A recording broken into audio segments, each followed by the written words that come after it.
Welcome to the Impact Exchange, where real estate, leadership, and real estate financing meet with a little personality. I'm Jordan Thorpe. And I'm Ronnie Esparza.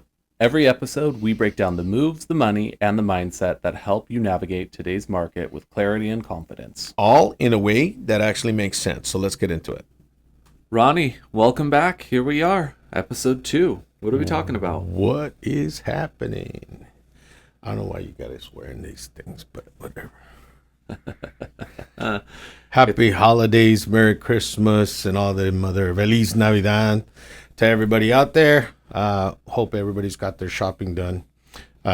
Today we're going to be talking a little bit about ourselves and see, kind of share about ourselves a little bit. Get to know us. Yeah. Ronnie, do you have your shopping done? Because Yeah. I don't. Yeah, I think. A little bit. You might just be getting cash this year if you're watching. Walmart and Target cards. There you go. Hey, I love Target. You go to Target for the product. You go to Walmart for the experience. True that. No hate on either, though. All right. Let's jump into it. First question. What did you think your career was going to be when you were younger, and how did you actually end up here? Funny story. I actually was, growing up, I always wanted to be a cop. And, always watching cop stories and everything like that. As I grew up, went to school, got out of school, ended up wanting to get out of the house, start my life and whatnot. Went out to Bakersfield, worked out in the oil fields for a little bit. Yep. So that Landman Sure. Show that's going on. Biography. Hey, that was me. I started off as a roustabout and then crane operator. Did that for 3 years. Loved it, really. I really did. But then afterwards, came back and started doing some collections. Actually, I tried to get in the Army, but they said that I had flat feet. Oh. So I couldn't get in. So that kind of destroyed my life. Yeah. Totally destroyed my life. That was a blow. At 18 years old, Yeah. I'm totally destroyed because I wanted to be, that was another thing for me. And so ended up coming back and started working for a auto finance company, but I didn't get into finance yet. I started off as a collector. Repo guy, not Okay. the one that actually picked up the car, but The one calling the shots? the one calling, yeah, the one hiding in the car, like, yeah, I found the car. This is where it's at. Come get it. So I'm behind the scenes. Yeah, so I would call and call for the payment. Hey, I need the payment of the key. All tough, right? But that ended up shutting down, and I didn't know what I was going to do after that. And that was in 95, I think, 95, 96, somewhere around there. And so then I didn't know what I was going to do. I ended up looking up a job as a telemarketer. And that was for AmeriQuest Mortgage. Oh. You probably are not old enough, but for our listeners that are... Seasoned. Thank you. It was AmeriQuest Mortgage, the 228 fixed for 2 years with a 5-year prepay, selling a 9.99 interest rate to 12.99 with 4 points. I had no idea what it was at that time.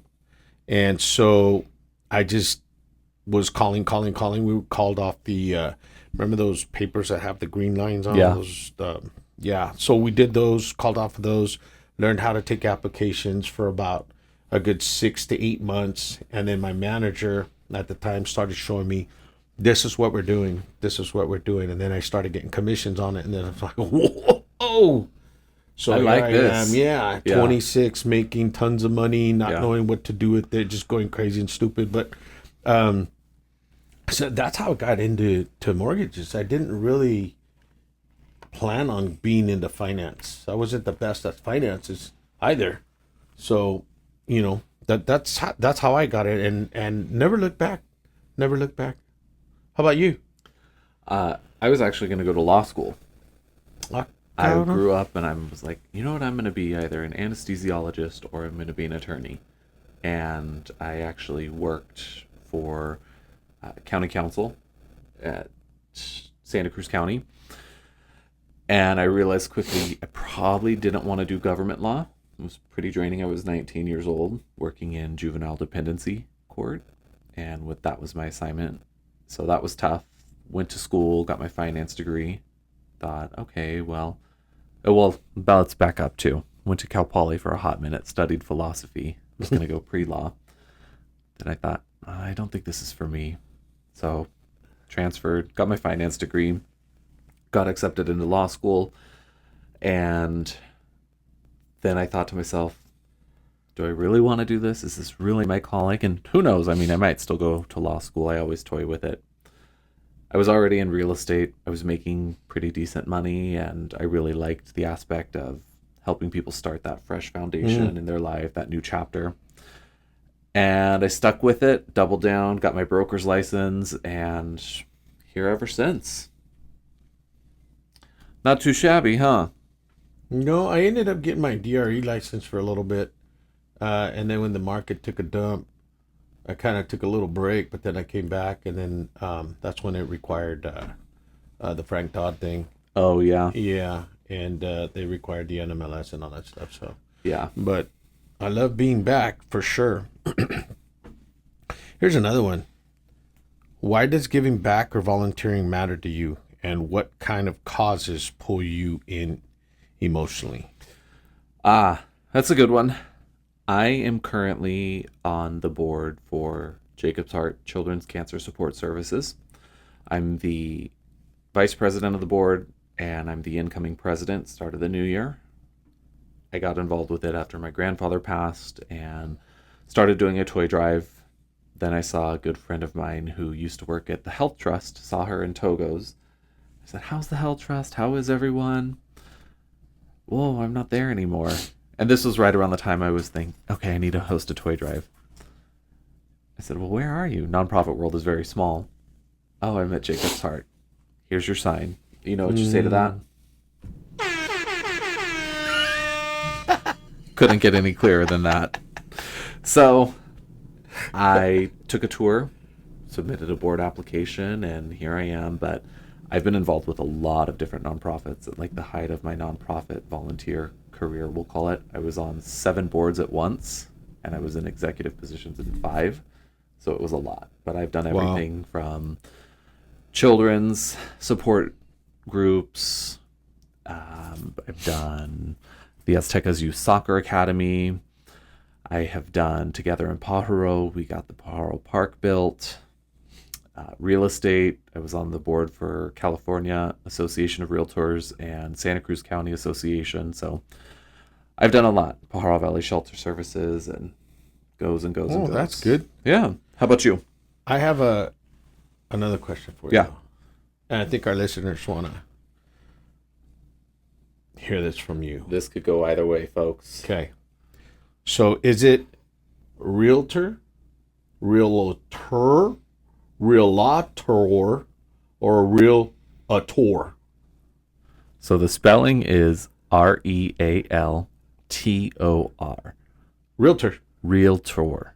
Realtor. Realtor. No, I beg to differ. It's realtor not real, would be spelled tor. Realtor. Realtor. Realtor. No, it's realtor. Realtor. Tomato. But let's agree on one thing. It's not real tor. Realtor. There's no a or in the middle of it. So my what I like to do for the community to get back is I like to sponsor teams, like for schools. Like this year, I sponsored Elsa Sal Middle School for the girls' soccer team, 7th and 8th grade. So I sponsored the entire team, got the uniforms for them for this year. I do, on my other profession, is a professional photographer, and I do a lot of the local schools. Yeah. I do a lot of the local schools for sports and stuff like that. So really love what I do. Really love working with kids. And kids, to me, for some reason, they gravitate towards me. Why? I have no idea. I guess I'm just goofy. It's the Santa hat. It's I think you're going to give them a present. I'm going to get some crap for this. Watch the Cholo Santa, the Cholo that watch. And I'm not even into that, you know? It's just this. Just this. But that's why, that's why I do it. I love working with kids. I love especially with kids that don't have the confidence. I just want to make sure that they know that they have the confidence to get the confidence, behind the camera and just make them feel special. Right. Maybe just for that moment, just for that little experience for media day. But then when they get their pictures, they come behind, or they come to the iPad, and they're like, oh, 6'7", or whatever they talk about. But that's what I really like to do. This year also, my office out of the Hollister headed a like a toy drive for the Salvation Army. So we did that. We did 135 angel tags. And I'd like to thank the community, both Salinas and Hollister area, where they participated and took a few angel tags and went out and bought kids, toys. Yeah. It's kind of the best feeling ever. Yeah, it really is. We went to go drop them off yesterday at the Salvation Army, and the ladies were crying. Man, we're supposed to be there Tuesday, right before Christmas, to hand out to the kids. I'm going to take some tissue for sure. Yeah.